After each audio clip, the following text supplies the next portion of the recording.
What's up, guys? Of course, Battlefield 1 Observations, the title of the video today, and that's what I wanted to talk about. Things that I observed from watching the other YouTubers play at the E3 events, and things that other people have noted on Reddit forums and other news sites that they've picked up on, and I wanted to have a discussion with you guys specifically about.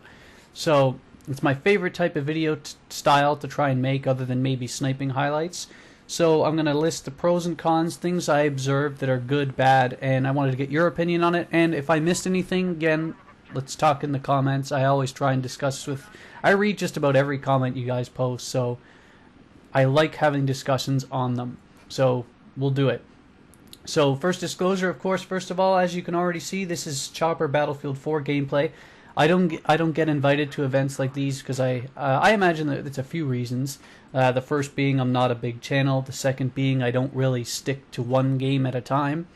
And I'm pretty blunt and honest. You can ask the girlfriend. I get in trouble a lot for it. So I imagine my critique of other Battlefield games, specifically Battlefield 4's issues, probably even if they knew who I was, they'd be like, "Hey, he's kind of a hot button. Maybe we shouldn't invite him." But more than likely, it's just because nobody knows who I am. So we'll see. Anyway, I've been watching highlights from the stream this week, and I'm going to make the observations. So in no particular order of importance, let's start. The first thing, and the most obvious one, doesn't take anyone with even a brain to notice it, but the obvious one is that the one map we saw, it looked beautiful with that Frostbite engine. It looked really nice. And I think this game, at least on the visual front alone, has astonishing potential. The other thing I was going to mention too is that I'm considering buying this game for console because all my friends are going to have a PS4, and I'd like to play alongside them because playing Battlefield 4 by myself for years was just tiresome, a grind, and it was boring. I didn't enjoy it. So if I have a group of friends to play with on the regular, I'll probably go with the PS4. But seeing that map at E3, the graphics with a new upgraded GPU on my PC would look astonishing. So I haven't ruled anything out. Well, we'll see how it goes. I don't have the money to buy both, and I'm not sure I want to level up the game twice. So we'll see. The other thing confirmed, as my previous video stated too, there'll be 5 classes as opposed to 4 now. And of course, like I said in the previous video, which goes into better dialogue, excuse me. When we go into it, there's going to be the pros and cons, and we'll get more information on those classes, but hopefully as the gadgets get announced, we'll get to see just how it breaks it down. Maybe there'll be some overpowered moments. Maybe the pilot and tanker classes will allow you to get better control over a vehicle that the other classes don't. I'm not sure. My other video discusses this better, so if you're going to talk classes, jump to that video. The other thing too, 9 confirmed maps at launch, the multiplayer anyway. Server browser also confirmed for this. Of course, nice thing to have. The 9 total maps, I imagine, are going to be variants of everything from large outdoor style maps to close-quartered trench warfare style fights. So that'll be interesting. And even though in a weird kind of moment, they left the big player of World War I, France, completely out of the stock multiplayer, but they confirmed it'll have its own DLC to do it justice. I don't know what to think about that. I find it extremely weird that like one of the main players of World War I isn't even in the main game. I don't know. You give me your thoughts. There's no commander mode in Battlefield 1, which is nice. I did not like commander mode. I think it served to kill stealthy and stealthy and flanking style gameplays, which is my expertise. I love that style. And having UAVs in the sky continuously just served to murder that style, and it sort of killed a lot of my drive to play the game, Battlefield 4 anyway. So no commander mode is great for me, especially in Rush. There's a new spawn system, of course. The map isn't 2D anymore. You get to see the whole live map before you spawn in, and all over everyone who's played the game, their reviews on this is that it's gotten rave reviews. So I haven't seen it, or I haven't played it yet. I've seen it. It does look good. You get points for hitting an enemy, not just for assists too. So say only one of the bullets you fire hits an enemy and it does 20 damage, you get 20 damage immediately on the bullet contact. Assists count as kills return as well. I imagine that number will be around 75 to 80, and you get your kill. Dynamic weather is the most interesting one to me because it's a thing now. As we all saw in the one map played, some were sunny environments, rainy environments, foggy environments. The map can start in any state of weather, and it doesn't look scripted. And what I mean by that is when you join into a game, it won't be like every second time that map pops up in a server, it's going to be rainy. So there might not be a general pattern to it. So that's nice. But the biggest thing about this, not just the fact that it'll be interesting, is the fact that the environment might actually make your choice of weapon or class different per time you play. So you might play in an open style map like the one we saw playing at E3, and you might choose an SMG to start. Because it's sunny, you could take it, or no, better example, you could choose a recon to start, sniper rifle to start, because it's sunny out, you could see for miles. The next time you play, it might be foggy, your vision's cut down, sniper rifle's not all of a sudden a good choice anymore. So, that might be interesting. That's what I like about the dynamic weather aspect. Medic and Scout classes will have access to scopeless bolt actions, not just the Scout class. This may also be the case for semi-automatic rifles, which is nice. It'd be good to have something that isn't just a sniper rifle or a bolt action rifle to use for a sniper class. So being able to flip them around and not have to kill someone and pick up his weapon would be good. I like that. You know, I'm a sniper channel. I'm not going to complain about bolt actions.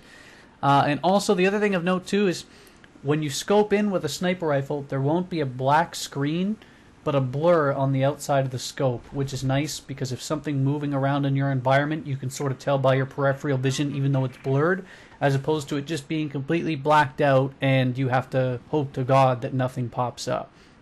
It gives snipers some sort of a better element of control of their environment, at least using their peripheral vision.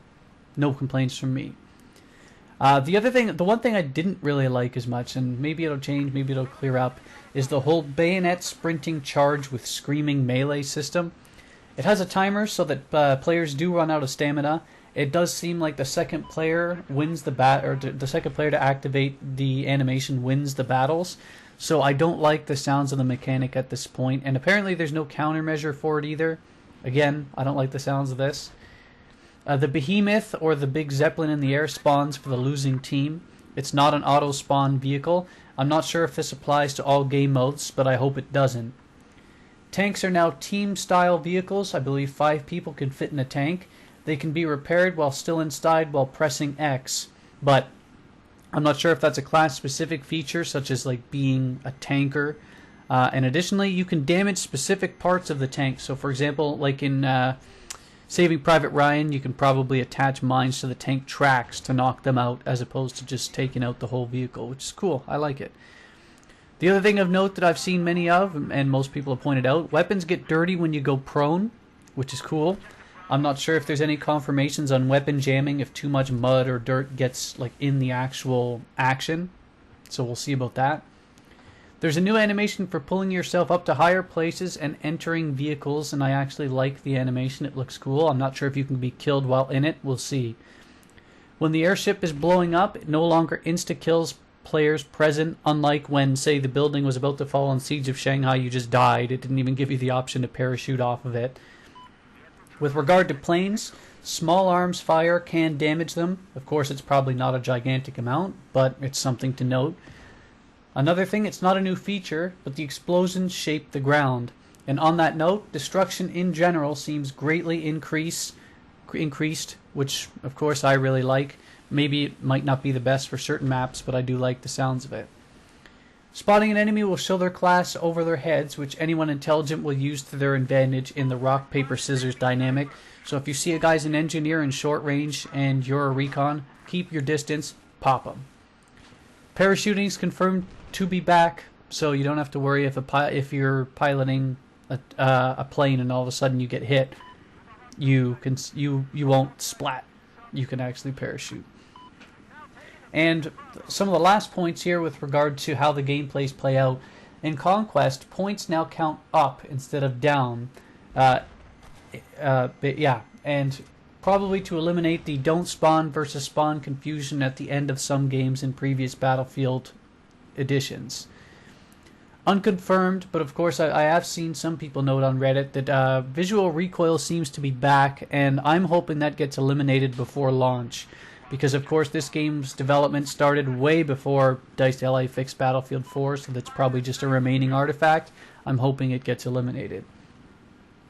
Flag losses and captures are now displayed in text at the top of the screen, so those that don't bother to look at their minimap can still be quite useful, maybe. Additionally, the ratio of team versus enemy players that are on a burning flag are on display, which is nice. There's no more guesswork of, am I going to be outnumbered? Or the second you step on a flag to see if you're outnumbered, you find out that you are and you die. So there's no more guesswork. And lastly, the one note, surely there's more, so point them out in the comments if I missed out on it. The points for playing the objective have been increased. So I think it was a full flag capture was about 850 points, which is nice. It gives people the incentive to actually play on the objectives. And hopefully the one thing I'd like to see, which I didn't see much of here in any of the previews, is that using team-based helping gadgets hopefully will give you more rewarded points, because that way people will actually have incentive to use the spotting gadget or something along those lines. So those are the things that I noticed immediately offhand. I haven't watched all the video or all the tons of the video, so if I'm missing something, let me know. But of course, let's discuss. If you want to see, tell me what you want to see, tell me what you don't want to see, tell me from what you've seen so far what you like, what you dislike. For the most part, everything I listed I did like. The melee animation's the one I dislike the most right now, but I don't know all the full details on a full disclosure. But anything that gives someone a distinct advantage in sort of like a melee charge up kind of thing, I don't like the looks of it. But again, let me know what you think. See you later.